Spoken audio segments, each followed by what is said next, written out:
Hello YouTube, back once again with my film reviews, and the other night I saw the new horror movie Lights Out, and, the plot of this movie, it's about a very broken family suddenly they seem to be haunted by some sort of demon ghost thing that its big catch is that it can only manifest in the darkness, not in the light. So if you're standing underneath a light source, you're safe. If you're in the darkness, you're gonna die, and, that's the premise of the movie. Let's talk about it. The good and bad. The good, first let me just say, the acting is actually really good in this movie throughout. It's surprisingly good. From the entire cast, they're all really likable and do really good performances. Teresa Palmer, the girl from Warm Bodies, if you ever saw that, that's a good spoof movie if you ever see one, if you ever saw it. She does a really good job in this movie. I know some people complain that she just seemed kind of disconnected from everything and just kind of seemed bland, but I felt like that was supposed to be the point of her character, just for the fact she's supposed to be somewhat of a... She seems to have clearly have some deep psychological scarring from her childhood, and, not just that though. There's also the fact that she's trying to distance herself from her family so much. It's supposed to be she's moved away out from her family that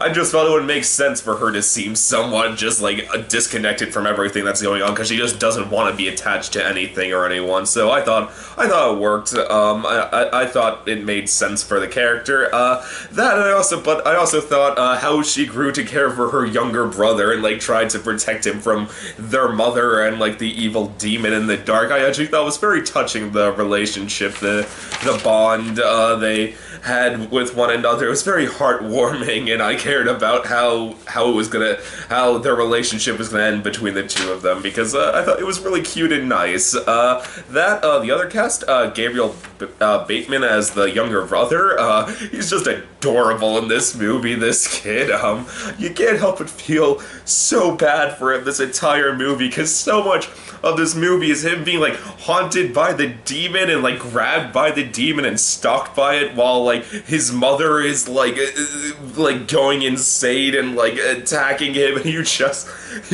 can't help but feel so bad for this kid the entire time, and so he's also really likable. I was really concerned about how things were gonna end with him.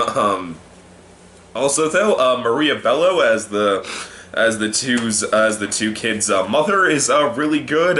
She is legitimately unsettling as someone who's clearly supposed to be very mentally disturbed, and I did think it was a fun play on the why the parents are no hope in a horror movie trope, in which instead of it being how it usually is, how the parents are just annoyingly against there being anything supernatural going on.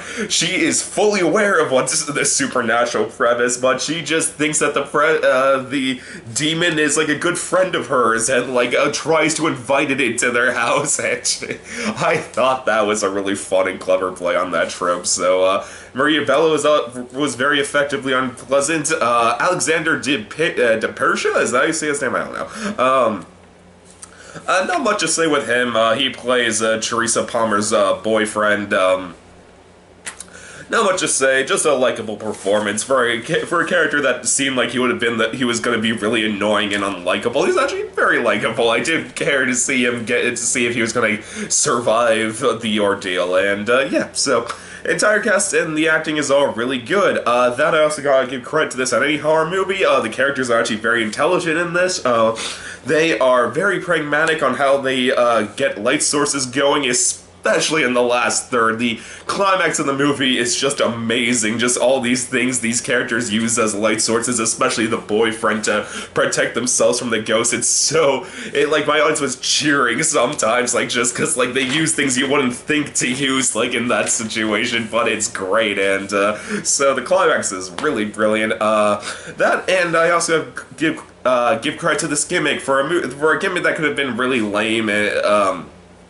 Really stupid. It actually really does lead to some really intense scenes and some clever ideas, just like they do a lot of good idea with the whole the demon can only exist in the darkness thing. There's a clever scene where the only light in the room, the only thing illuminating the room is like a light that's like on a timer. It's like it's a blinking neon sign. So like they like the character knows they only have like a few seconds of safety, then they can be attacked by the demon again, and it's her just trying to get to the light switch as fast as possible. I thought that was very clever. What else? Like, there's a really cool scene where someone, like, tries to shoot at the ghost while it's charging at them, and the muzzle flash, like, keeps making it disappear and reappear for for a split second. That was a really cool effect.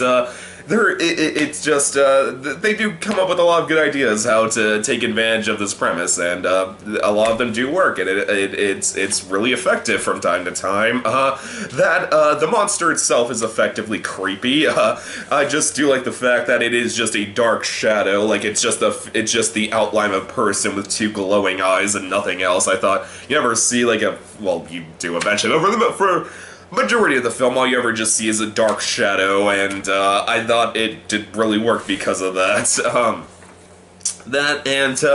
I give credit for this director. I think this is this guy's this is his directorial debut, and this guy has a wonderful grasp on how to build suspense in this movie. This movie is incredibly suspenseful. It just does such a good job of just having scenes of the characters just staring in the dark or standing in the dark, and you're just waiting for the demon to show up. Like, there's that brilliant scene in the trailer that, I thought was just absolutely terrifying, in which a woman walks into a room and the ghost is just standing there in the dark, and she flips the light switch off, and then you just see the ghost just standing there in the darkness, and then she flips the light switch back on, then flips it back off, and the ghost reappears as still standing in the same exact spot, like, not moving at all, and she just keeps turning the lights on and off, and it is really suspenseful because you are just waiting for that, just basically the hammer to drop, you're just for the ball to drop, just waiting for like the ghost to do something, and just the longer it stands there, the more suspenseful it gets, and it is really clever and effective. And so yeah, I gotta give this director credit. I really want to see what he goes on to, because he understands how to build suspense great. There's so much suspense in this movie from beginning to end. So I give that a lot of credit, but there are a lot of problems with this movie.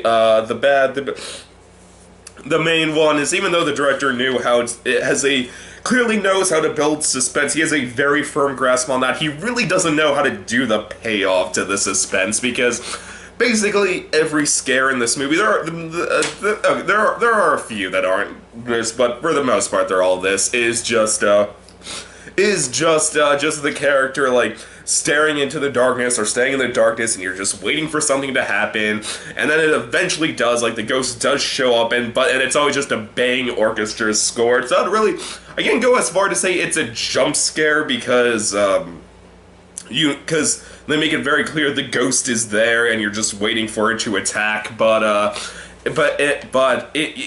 it's always just a bang orchestra sting for the most part, and it gets pretty old. You're just find yourself getting kind of bored of it. Like, you kind of like it loses its effect. Like, the first few times it's really effective, but after that, it really loses its appeal. Like, I really wish this director took some of a cue from James Wan's how he directs his horror movies, in which like there will just be scenes in which like you just see the ghost and there's no music, it's just standing there. And there is a few scenes like that in this movie. It is really effectively creepy, but as soon as the orchestra stings start, it gets pretty annoying. But to be fair, even though there are a few like jump scares, like I would actually say flat jump scare, they're few and far between, because like I said, I don't count most of these jump scares for the fact they make it clear the ghost is there.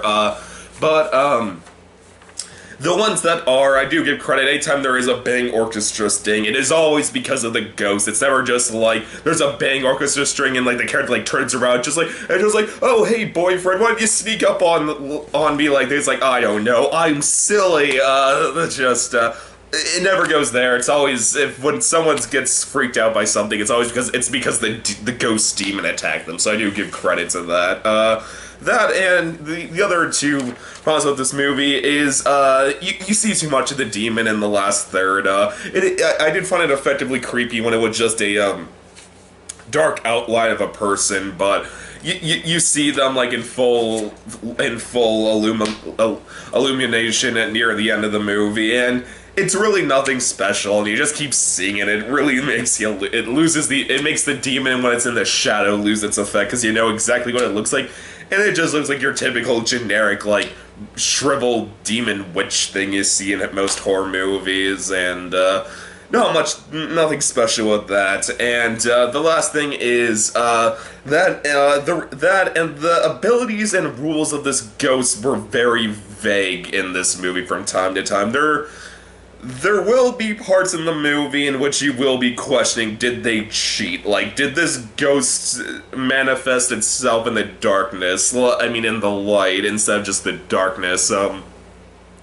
There's a few you can justify yourself, like, maybe they were going for that, but there are a few times you're just like, no, I really think you didn't, you didn't listen to your own mythology, and, that can get pretty annoying and distracting and take you out of it when you're just like, did they, was that, you'll just be saying, wait, were they in the light, like, wait, why can't the ghost attack them now like it did before? I'm confused. But besides that, though, I still give this movie credit. It is an effective horror movie, and it is what I think it was meant to be. Just a fun little diversion of a horror film. So, for a final rating, I'm giving Lights Out a very solid 3 out of 5.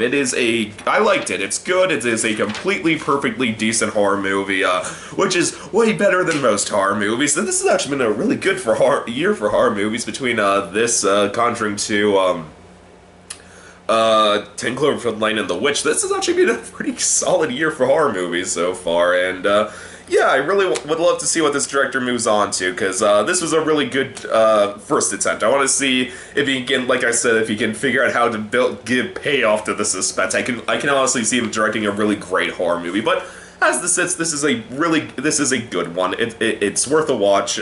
It's a fun little diversion to kill an hour and a half with. So yeah, YouTube as always, please subscribe, and I'll see you next time. Okay, bye.